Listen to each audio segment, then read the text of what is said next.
Hello, hello everybody. I want to show you some stuff of research on black and white. Okay, for many years I really like black and white, and I am very frustrated not having done a feature film in black and white.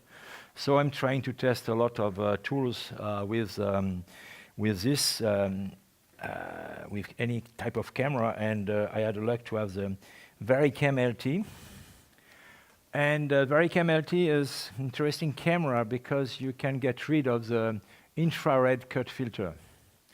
So I have, so very quickly, I am cinematographer, and I'm working as consultant at the technical committee of Imago, and I'm a honorary member of the Canadian Society of Cinematographers. Well, so a special thanks for Nela and Luc, because they helped me a lot to design this experience, and Olivier Cartier from Visual Impact, the rental house, and Jérôme Validier, the colorist at Camerimage. So, about black and white imaging, I'm very influenced by a man called Muzaraka, was a cinematographer of Jack Turner, and I made a lot of research on black and white film stocks, Kodak, Ilford, Gevart, Dupont de Nemours, and I tried to simulate all this black and white film in digital. So I analyzed the curves and many technical things which are not really interesting to describe, and so my research are on black and white digital stocks. And I do think that we can do one part on the camera and one part in the post-production. So the fact that we have infrared and the possibility to get rid very easily of the infrared cut filter on this camera, you can get rid one day or 1 hour and you can replace it, is very interesting for me, and that's why I do consider that these two types, black and white digital stocks and infrared in digital cameras and digital workflows, can lead to very interesting results. So regarding black and white, there are several paths with different results. But first, of course, standard digital cameras as in front of the sensor, a Bayer pattern, generally for digital cinema, and infrared high air cut filter. And there is several options. The option one is shooting with a black and white digital camera without Bayer color pattern, for example, with Alexa or the red. So it means that you don't have any Bayer pattern. You just use a sensor, the black and white sensor, and you can get rid of the infrared cut filter. But it's for me, it's interesting to have the possibility to use the infrared filter or not. I was interested in not this option, which is the general option to shoot colors, and you're creating black and white in post during grading. I was more interested in this third option, shooting color without infrared cut filter. But I was creating the black and white in post, okay? So I was shooting color without the infrared cut filter. So it's a path which is a little bit different. It's very strange to grade such image. It's really awful to grade, but results is interesting. So on the Panasonic option of the VariCam LT, there is a detachable infrared cut filter. And this is interesting, and you're replaced by a neutral filter for conserving the same flange depth. And it's pretty easy to do that. So you can go fast and you can decide to have the infrared filter on one sequence or another, as far as your focus flood know how to do it. So just to describe this film, it was a 24 frame PS and a 4K DCP. We've been shooting in AVC Intra 4K 10 bits 422, not RAW, it was not ready at this moment. And we shoot with Vlog, and we use the dual native ISO at two different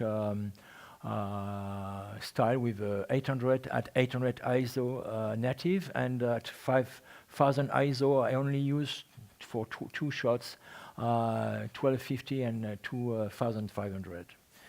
But on the white balance, I made extensive use of selection between 2400 and 2800. And you can select by degrees by 2010, 2012. And in fact, depending on the colors you have in the frame, it changed totally the results. So regarding the lenses, I was using Canon Prime T1.4 and Cooke Prime T2.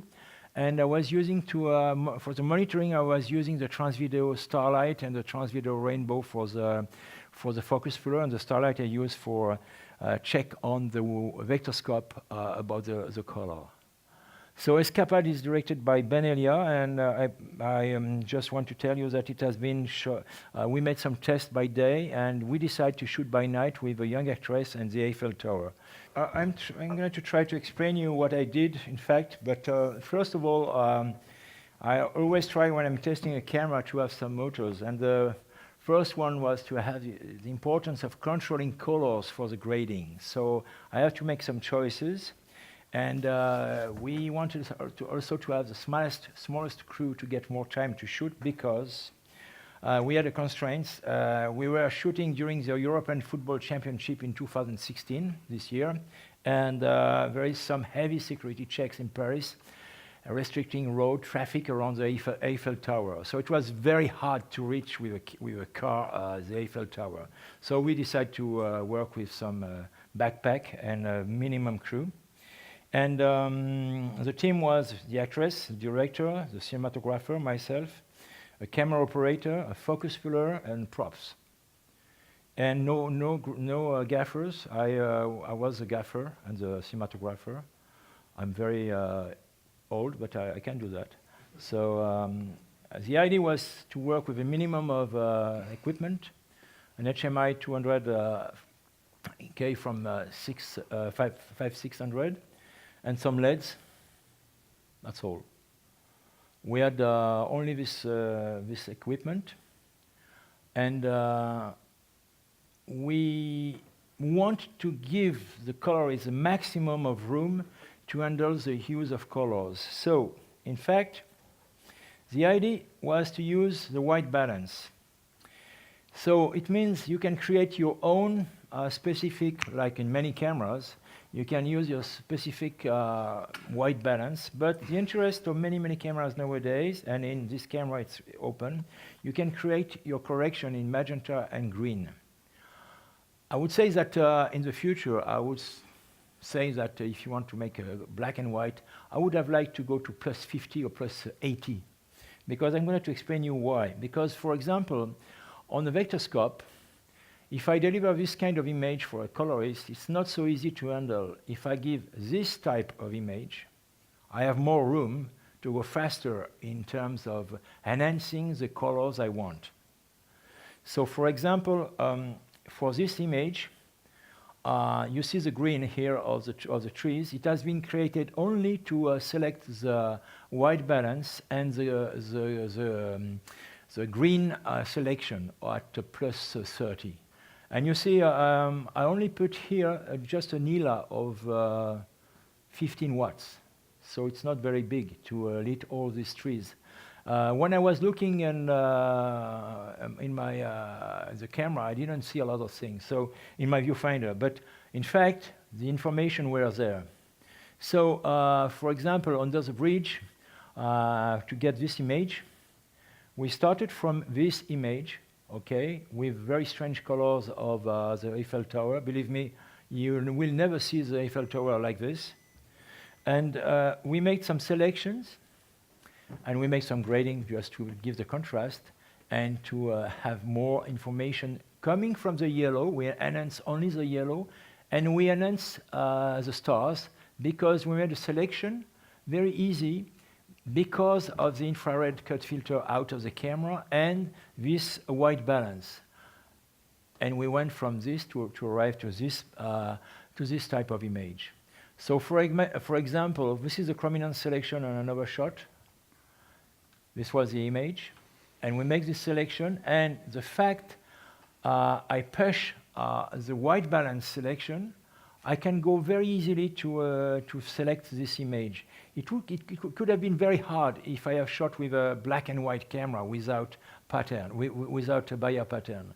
So I arrived to a selection very, very easily and very quietly and very smoothly to do that. And we went very, very fast with the camera, with the grading. So, for example, for the stairs, to arrive to this, we were on this image, and you see the shadow of the trees on the wall was selected only through the magenta channel of the white balance. This was the image we had in post-production, and we went to this very easily. So if you're shooting RAW, you can do this selection, but generally on the RAW systems, depending on the cameras, you can go so far in selecting the green or the magenta. And I think it's something that we should investigate to have more possibility if you're doing black and white.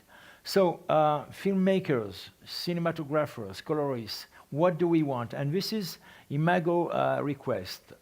We want a point of view on camera and on grading session, of course. If I speak about this camera very quickly, with my point of view of on the technical side and on the drama side, because when I am on a set, I don't care about digital stuff like bit, like 10 bits, 422, or I care about actors and I care about what I have to do. And on this camera, it was pretty easy to handle the situation. I only use 2 times the 1250 and 1 time the 2500.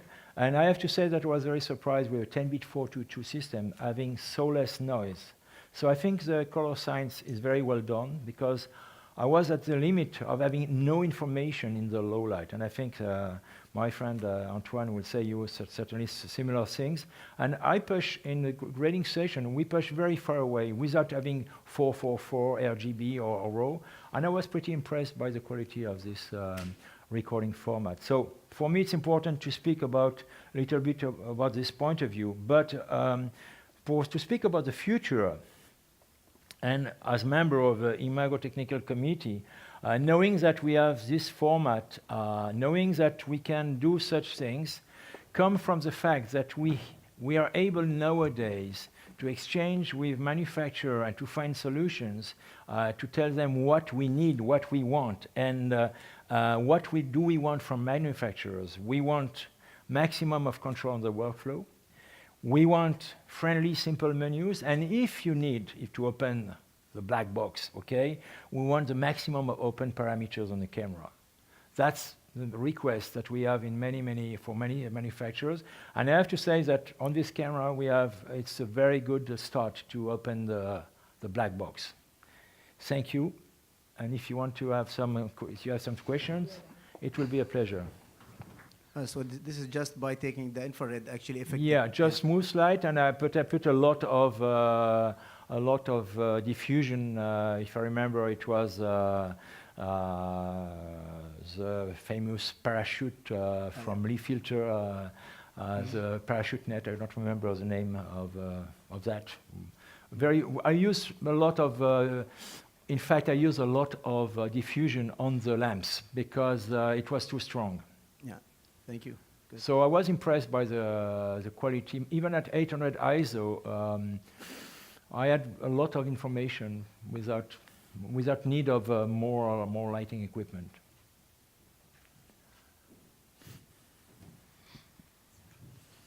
Philippe Kovshin from Warsaw. It looks that Philippe knows everybody in this audience. That's it. Hello.